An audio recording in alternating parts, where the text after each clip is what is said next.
Well, hello everybody, and thank you for joining me for this webinar, Solutions for Chronic Pain, the DOC program #1. Welcome, my name is Dr. Wayne Phimister. I'm a family physician and associate professor at the University of British Columbia in the Department of Family Medicine. And today I've been asked to present this first webinar for you, the Patient and Pain Network. And we're going to be talking about how can you start to take control of your pain and literally change how your brain works, and therefore how you can reduce your pain experience. So let's get going here.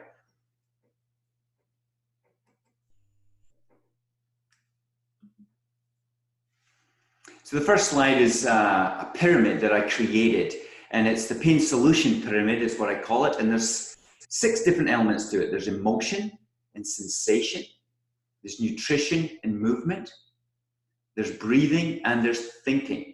So in this 5-sided pyramid, they relate to the 5 core things that we're going to be talking about, not just in this webinar, but also in webinar 2, 3, and 4. So each side of the pyramid relates to emotion, sensation, nutrition, and movement. The base is the thinking, because that's the core element that we can change in a flash, and also breathing, which reflects that light coming from within the pyramid and literally is one of the keys to changing our nervous system right around towards relaxation and thus helping our bodies heal from pain. So at the end of the day, we want to be like this person. We want to feel that we've done something that reduces our pain, increases our quality of life, and also increases our function. Because we may not be able to get rid of pain altogether, but we can certainly become in charge of this engine that's moving forward. You know, we need to be in the driver's seat. And that's what I really hope for everybody listening to these webinars, that you will leave with tools to change your life drastically. And it's certainly the truth for my patients who I now treat every day of the week with these strategies. So first, let's go to the definition. This is from the International Association of the Study of Pain, and it's an unpleasant sensory and emotional experience associated with actual or potential tissue damage, or described in terms of such. Now, this is quite a vague diagnosis, but note there's 2 elements to sensory and emotional experience. And part of the reasons we're not mastering the treatment of pain is because we generally deal with the body and the sensory component. Maybe you have a sore back and we deal with that. But what about the emotional experience? What about the brain experience? And you'll be seeing that that is an essential part of the treatments that you're going to be hearing about in these webinars. So this is a basic textbook diagram of the spinal thalamic tract. Now, in science or in med school, you learn about this, and you know, if you were to go and touch something hot with your finger right now, what would happen? There'll be a pathway going all the way up your arm. Say if it was your finger, all the way up your arm to your neck, and it would go all the way up through your brain, through the brainstem, and which is the pons and the medulla. It's just at the base of the neck. It goes up into the root of the brain, and then into the cortices of the brain, where you literally will feel the sensation of the pain. And that's where the electrical firings go off. So this is what we learn with acute pain. But the reality is with chronic pain, this is not what's going on. And one of the reasons we're in so much trouble with really mastering chronic pain is that the principle is still, in medicine, still based on separatism or dualism. And the originator of that was Descartes. He was a French philosopher 400 years ago, and he decided that we should study medicine in duality. That means separating the mind and the body. You've got your back and your neck. You've got the kidney, you've got the liver. But the reality is, that's not how we are. You know, we have a mind and a body, and they are connected. And it's interesting when you look at the history of medicine. It was in the 1950s that everything started to change. You know, at that point, psychosomatic medicine was coming to the fore. There was lots of research being done at the time. And then what happened is medicine became a lab-based science, test-based science, with the invention of CT scans and MRI scans in the 80s. And we moved away from the connection of mind-body and into separatism once again. And this is the reason why we've predominantly got drugs or surgeries or surgical interventions to treat pain. And it's simply not meeting the mark. So as you know, we end up going to the doctor, we get treatment for medication, with medication for our pain. And to be honest, they can be helpful. And I think everybody should be trying the medications with their doctor to optimize. Maybe there is that special medication just for you that will be really amazing at getting your health back with reduced pain. And that's certainly been my experience as a physician over the years, almost close to 20 years. So never throw out the baby with the bathwater. It's important to try these medications. However, what's happened is because we're not looking at the body as with pain as a collected issue, then we're leading to massive number of deaths. Because what happens in the real world with medicine is we end up prescribing narcotics because they're the last run of the ladder, as it were. And we now are seeing huge number of increasing deaths over the last 10 years, and close to 170,000 deaths due to drug use disorders, mostly involving opioid overdoses. And that was a couple of years ago statistic. If you look at BC, the deaths have slowly increased from 2010 up to 2018 to close to 1,500 deaths last year. We did see a change at the beginning of the year and a reduction in the number to 90. So that looks promising as we're moving forward. But the reality is people are dying of opioid use, and the reality is 87% of opioid users are chronic pain. And therefore, chronic pain is associated with opioid use. And we need to really take a step back if we're going to crack this problem and literally make progress. We're going to slip a slide. Give me a moment. So, the problem. We need to move away from the mechanical approach of the body. And it's time to look at the new science of chronic pain and the reality of the mind, the body, the brain, and the gut connection. So first, the limbic system. Now this is your brain, and in the heart of your brain is called the limbic system. And it's right located behind your eyes in the center of your brain. And within this area is where pain is controlled. There's lots of different anatomical aspects to this. The thalamus is related to pain. The hypothalamus is related to the hormones that are triggered through the pituitary gland and then control all the organs in the body. It's also a center for controlling thought and emotion and sleep. And what the forerunner of mind-body medicine, Dr. John Sarno, realized back in the 50s and 60s, when he realized that pain is not related to, say, a finding on an x-ray, but it's related to the emotional state of a patient. He was talking about the autonomic nervous system. And that is where it originates, right up in the heart of your brain in the limbic area. And the reality is, after 3 months of pain, studies showed in Chicago in 2013 that it's the limbic system that gets activated and literally running the show under the surface and the unconscious level, always giving you pain. So you may have pain for like 5 years, 10 years, even 20. I've had patients 50 years of pain. You think, well, why doesn't it go away? Because the reality is the brain is programmed for pain. It sends signals to the body. You feel it in an area, maybe the low back, and then the low back sends signals right up to the brain, and the loop doesn't go away. And this is the key understanding of the mind and the body and the brain working as a team. Now, this illustration is taking a dive, a pictorial picture of a dive inside your brain and what is happening. And these large areas here that you can see in the off to right center is being described by a leader in the world, Professor Lorimer Moseley in Australia. And he calls these neurotags. And these neurotags are neural activations. Now, they could be a physical manifestation of a perception. Maybe you've got a feeling that you can't move your back because it's sore. Well, there is actually an anatomical thing going on in your brain that supports that. Or maybe you've got a thought, my pain is awful, and I just want it to go away all the time. Again, there's something physical in your brain called a neurotag that has a fundamental and physical origin. And you've got emotions, you've got movement. You know, if you move your finger like this, there's something in your brain telling you to do this.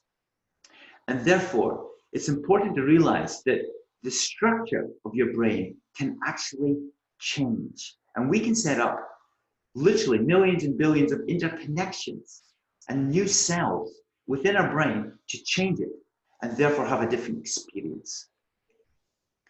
So again, when you go back to the textbooks, this will be shown as part of your autonomic nervous system, controlled by the center of your brain, and the pathways come down to all the organs. As you see in the middle of the screen, you've got your lungs, you've got your heart, you've got your liver, your stomach, your intestines, bladder, genitals, and also, not on the diagram, is your muscle. And when the parasympathetic system, which is the part to do with relaxation, when that's activated, your muscles relax.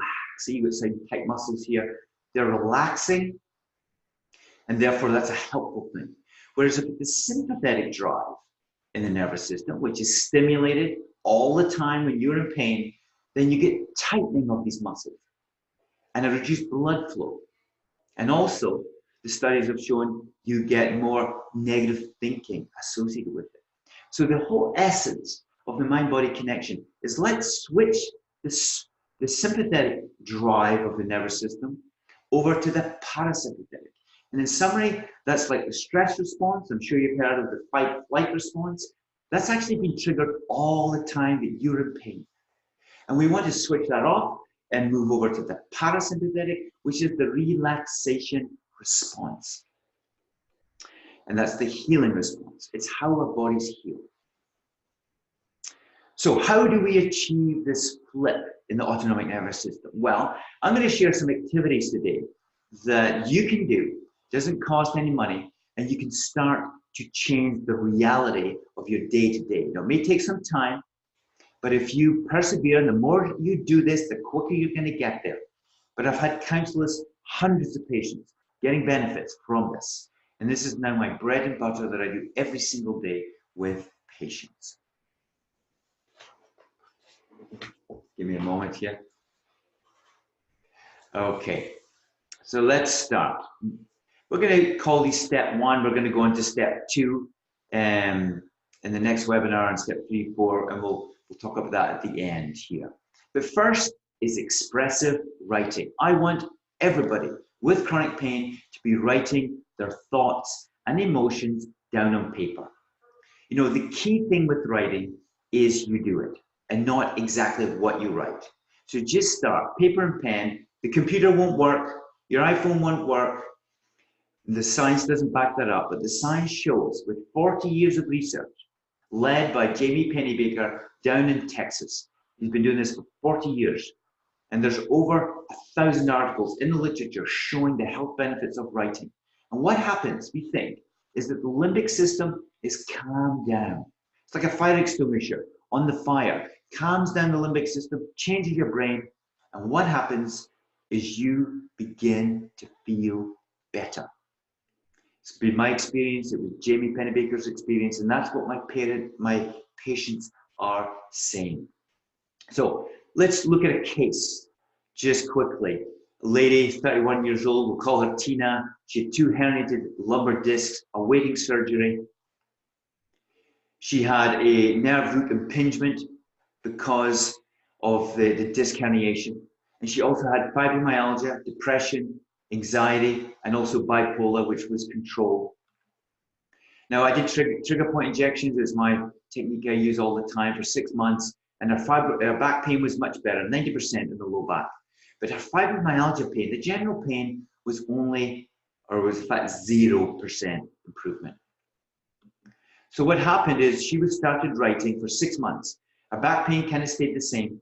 And she had a 50% improvement in fibromyalgia pain, which is in her upper body, lower body, also down into her legs and her knees. 50% improvement just with writing. And that's not unusual for people that I see every day. So a little tips on expressive writing. Keep it simple. Keep it very simple. The best thing is to start doing it. If you're used to writing, write a little bit more, maybe 15 minutes, 20 minutes.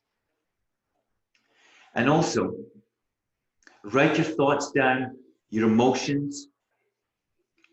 What do you think? And often patients say to me, well, Wayne, what do I write? I don't know what to write. Well, you start writing, I don't know what to write. I don't want to write. I'd rather go and do my shopping list or my go out for a walk. Just write the thoughts. Whatever comes into your mind, write it down, and you start this process. Set a time to do it. I think this is one of the real key success traits, that if you set time down every day, say half an hour, you do a little bit of writing and a little bit of the other activities we're talking about today, you have done your work for the day and you move on to the next activity. Tick that box and move on.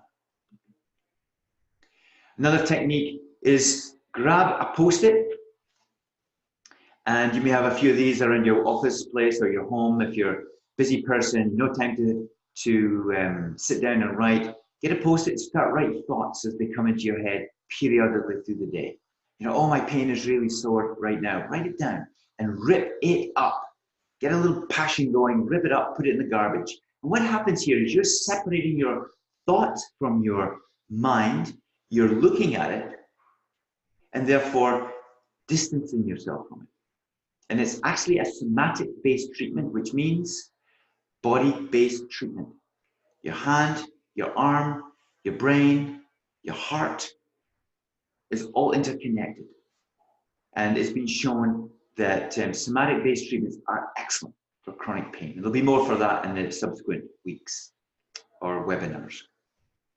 So when we look at the pain solution pyramid, what are we doing here? We're using the movement of our hand. We're using the sensation that you're, maybe the feeling of pain, you're writing it down. Maybe you've got emotions about pain. You feel awful about it, write it down. And also you're thinking while you're doing this. So you're using 4 different sides of the pyramid to help you move forward. Now, the next subject is our thinking. The take home here is, don't allow negative thought patterns to run your mind and your life. You know, this is difficult because if you're in chronic pain, negative thoughts happen. In fact, we all have negative thoughts. But in chronic pain, classically, there is predominance to go ruminating thoughts going round and round and round and round. Now, what I do with my patients is I get them to fill out a pain mindset questionnaire. We'll look at that in a minute. There's 13 questions. The answers are from 0 to 4 based on how frequent that you have these thoughts. The maximum score is out of 52, and in a pain clinic, its average is 25. And the goal is to get less negative thinking and less frequency of negative thinking for a goal of less than 10. So here's some of the questions, and I'd like you, as I go through this, I'm going to read them out. You pick one, and just think to yourself, how often do I think this? Is it, you know, not at all? Is it a small amount, like a little amount? Is it a moderate amount, a great amount, or a 4 out of 4 would be, I think this all the time. So I'll read it out for you. I worry all the time whether my pain will end. I feel I can't go on. It's terrible, and I think it's never going to get better. I become afraid that the pain will get worse. I keep thinking of other painful events. I anxiously want the pain to go away, and I can't seem to get it out of my mind. I keep thinking how much this hurts. I keep thinking how badly I want the pain to stop. And there's nothing I can do to reduce the intensity of the pain. So if you're getting a 3 or a 4, which means I'm thinking this most of the time or all the time, What we need to do here is to have a cognitive reframe, which just means take that thought and change it. So say you're thinking, this pain is awful and I anxiously want it to go away. And it's happening all the time. So what you could do with your thought is say, well, the pain is here right now, period. And that's your cognitive reframe. Now you're taking that long statement that's negative and emotional and it's extreme because you're thinking your pain's all the time, when in reality, pain comes and goes. It's bad and it gets a little bit better, then it gets worse and gets a little bit better. That's the nature of pain. And it's important not to go to that extreme thought pattern with this. So that's one way of having a cognitive reframe, or just changing your thought patterns towards the neutral. Another one that I really like is if you're really struggling, just say to yourself, look, my pain is only temporary. This is only temporary. This is only temporary. And if you say this to yourself over and over again, you're changing the neural connections in your brain, the networking, those neural tags, and essentially over time, your brain will be different and your experience will be different. A few others there. I got better last time, so pain comes and goes. It will get better a little bit. This too will pass. A wonderful statement to make to yourself in the heart of the moment where you're really struggling.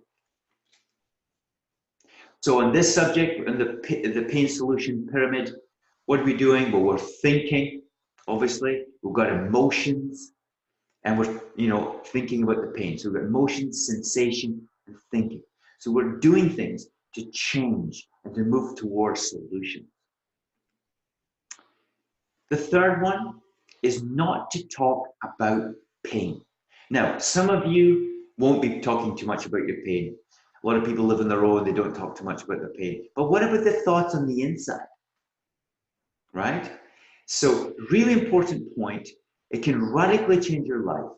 And one tip here is to inform your family members or friends who you talk about pain, say, look, I'm not going to talk about it anymore because it doesn't help my brain, because it sets up nerve connections for more pain. So, no talking about pain. One, to your family, have a conversation about it, tell them. I'm sure they're going to be happy about that. Nobody really likes to talk about pain or listen about pain all the time. So I think your family will be happy with this. To yourself, that inner dialogue, that complaining that we're talking about. Let's shut it off. Let's cut it down. Let's change our thinking around towards neutral, a cognitive reframe, as we've been talking about.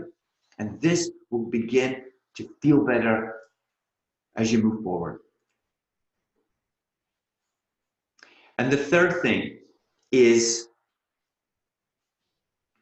as a general review here, it generally works. It makes a lot of sense, and we're not triggering those nerve pathways for pain in the brain. So we're going to move on to the fourth thing. Let's just bypass this slide this time. Affirmations. Affirmations. I love affirmations because they are a way of giving your brain a workout. It's like the brain goes to the gym and does its exercises and its weights. And the one I really love is this. It's from Emile Coué in France 100 years ago, a man who came across this concept from his mentor, Dr. Labolt. He was a hypnotherapist back in the day in the 1800s in France. And he learned this by first-hand experience with hypnosis, and then by consciously saying this. Every day in every way, I am getting better and better. Every day in every way, I am getting better and better. So this affirmation, let's go back. Sorry about this. This affirmation, my computer is missing a slide. In my practice, there's been 3 years of encouraging patients to say this. It's simple. You can start saying it right away. It doesn't cost you anything. And this programs your brain towards a reality that you want. You want to get better. And what I say to my patients is 20 times in the morning, 20 times at night, sit down and say it out loud. If you can in front of a mirror, even better. Ingrain it into your brain. really important to set up the tone for your life moving forward. You know, you may be sitting there and go, well, I don't believe in that, or, you know, it's not what I like to do. And I challenge you, because we're not really talking about you today or next week. We're talking about you in 3 months. And we know from the science that brain changes all the time. And if we are doing our brain workouts with our affirmations, you know, 20 times in the morning, 20 times at night, your brain is going to change. So just take a little bit of warmth from that. And if you need some testimonies, I'm going to share a few at the end that really showed the power of affirmations and how their lives completely changed. And one thing that I've got from patients is they really like it. You know, when you're really struggling, you think, oh, the pain's awful, and or I'm having a bad day about something. And it's something I do myself, you know, when I'm struggling with maybe a situation. I just say, look, I know it's going to get better. It's going to get better. It's going to get better. And that's how I lift myself up and practice this technique as well. So let's move on to number 5, active meditation. Now, this covers all the different senses that you have functioning right now. You know, and number 2 there, you've got your sight. When you're looking, look at something with intention. Say you're looking at a flower. Look at it and pause with intention. Just be present. And in that moment that you're present, your mind will quieten. If your mind quietens, we're having a cognitive reframe to start off, and literally the pain levels start to go down. And this is why often patients say when they're distracted, the pain goes away. Isn't that amazing? When you're distracted, the pain goes away. And that proves that it's coming from the brain, and it's the mind that controls it. And the mind controls the brain, which then controls the body. That mind-body-brain connection. So looking at something, listening. So you're listening to some nice music, beautiful music, maybe a bit of Mozart or whatever. Just really listen to it. Be present. Listen to the words. Listen to the lyrics. Listen to the tone. Listen to the caveats. Listen to the aspects of the music that you love. But on music from maybe way back that you've got a really warm heart connection with, you know, and be present. Smelling, you know, beautiful red rose or flowers or the food that you're about to eat. Tasting the food that you eat. Just lose yourself for a few seconds or even a minute. Be present. So this is the art of active meditation. Touching, you know, go for a massage. Or, you know, just stroke your arm up and down. Be aware of the touch, as long as it's not causing pain. And then more kinesthetically, you've got movement. Go for a walk. Pay attention to your feet. Heel toe, heel toe, heel toe, heel toe. Be very present with different parts of your body. And back to the first one, breathing. My favorite one. You know, what I encourage patients to do is to pause every hour of the day or between activities if you're a very busy person and you don't have access to a timer or a clock. Pause and breathe 3 breaths in through your nose, and let's do this together. If you're safe, you're not driving, you do this together. Breathe in through your nose, count to 5, and then exhale through your mouth.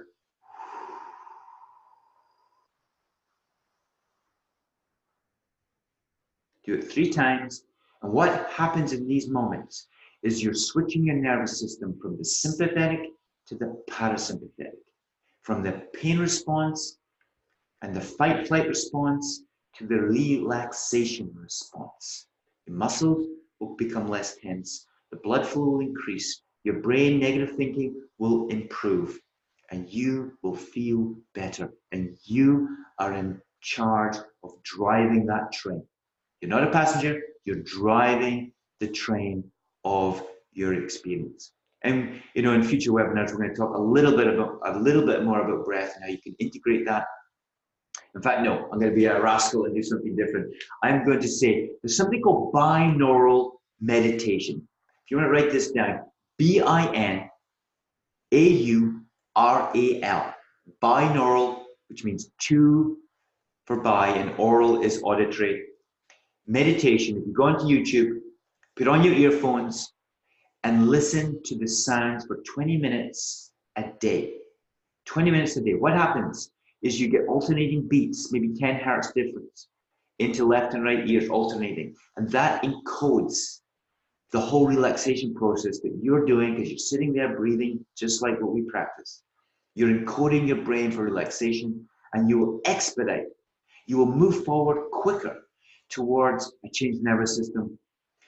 And it's interesting because I've been involved with Stanford University recently, and I teach a workshop that has shown in studies not only to reduce pain by doing this for 3 months, not only to improve the negative thinking, but also to enlarge the parts of the brain up in the upper parts of the cortex, which get shrunk with chronic pain.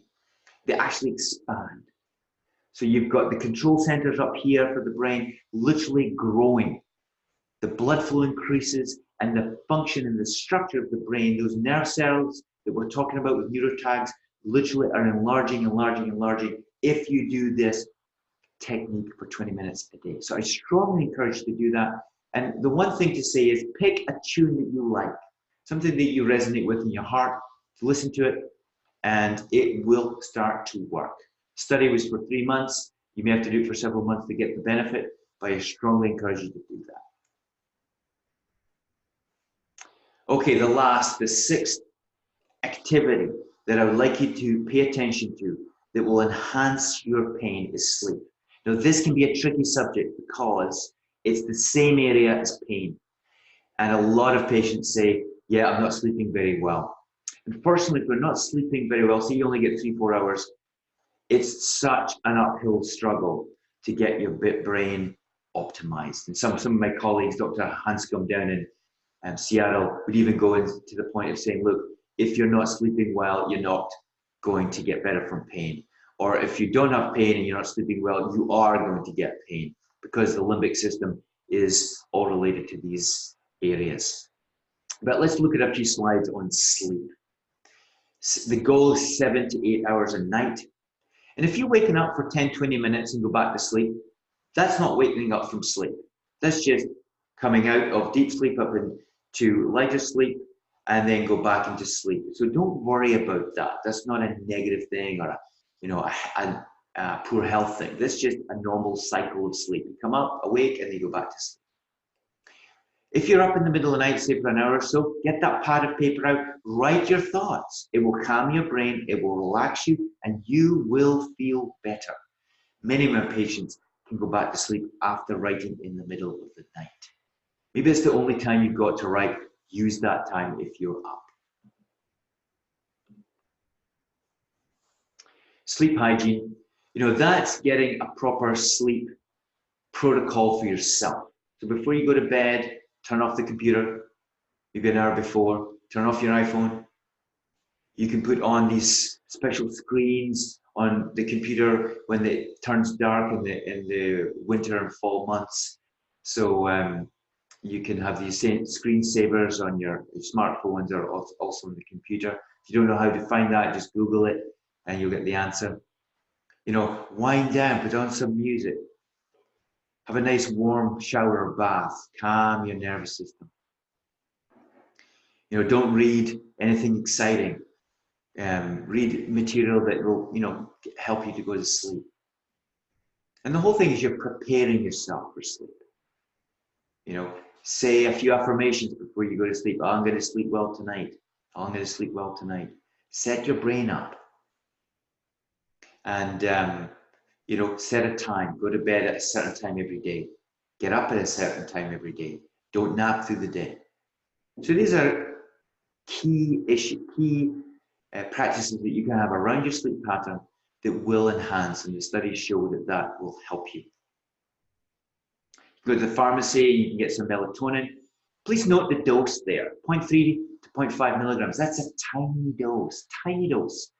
And if you take, say, a quarter of the tablet, because you may only get 5 milligrams, if you get a 1 milligram, that would be ideal, but sometimes you can only get 5 milligrams. So you're quartering the tablet and take it 4 to 6 hours before sleep. Yes, 4 to 6 hours before sleep. Because what happens, you take the pill and it slowly rises like this. And it correlates with this melatonin that's produced in that pituitary gland, in the limbic system, in the heart of the brain. And that's exactly what happens as you're heading towards sleep. As the hours roll on, it becomes darker outside, your melatonin, natural hormone levels will rise slowly. So that's why you take it about 4 to 6 hours before. The pharmacist can also help with valerian or lavender, and you can put a drop of lavender on a tissue near your bed can be helpful. So a variety of different ways to help. And there's medications. Now, I won't go into medications, but you can discuss that with your pharmacist and your physician, and there are appropriate medications for that. So, we're going to move on now, and we're going to look at core principles. Two main core principles to take home in this first webinar. The first is hurt, not harm. When you've got chronic pain, you're hurting, you're sore, but you're not harming yourself if you're moving your body. Now, it feels as though you're harming yourself, and it's such a common thing for patients and people with pain to say, I don't want to go out for a walk because it's harming me, or I don't want to go and do the garden because it's harming you. Well, the reality is it's hurting you. It's not harming you. And the reason for that is we have an inbuilt survival mechanism. Back to that diagram at the beginning about touching a fire, or you say you burn your hand at the stove, you pull your hand away, there's a reflex. And therefore it's a danger, it's awful to burn your finger. But in a chronic pain state, the same thing goes on, but you can't switch it off, right? So we have this danger belief that we've got to do something, but the fact is, we can't run away from our pain. It's in our bodies. And the reality is our brain learns behaviors, which leads to pain, which then leads to the concept of damage. And we need to move away from this because in the limbic system of the brain, it's not working properly. The memory is not working properly. The learning ability is not working properly. So once you've got the concept that it's damaged or harming, it doesn't go away. And this is why we're doing those cognitive reframes. We must take those thoughts and change them around. My body's not damaged, it's hurting. Could be a thought you could write down and work on it and repeat. Faulty system based on wrong information. This is exactly what I've been talking about. We want to move the wiring of our brain away from this faulty system. And the reality is you have the ability to start changing. The key here is to start slow with safety and build up. So if you're going to go for a walk, say you can only walk for 1 minute. Well, you walk for 30 seconds and you get used to it, maybe around the house. And then you go to a minute, and then go to 1.5 minutes, and then a few minutes and 5 minutes, and work it up slowly. Rome wasn't built in a day, and nor will you overcome and change your brain quickly. It takes time. Build it up within your comfort level. But remember, you're hurting, you're not harming.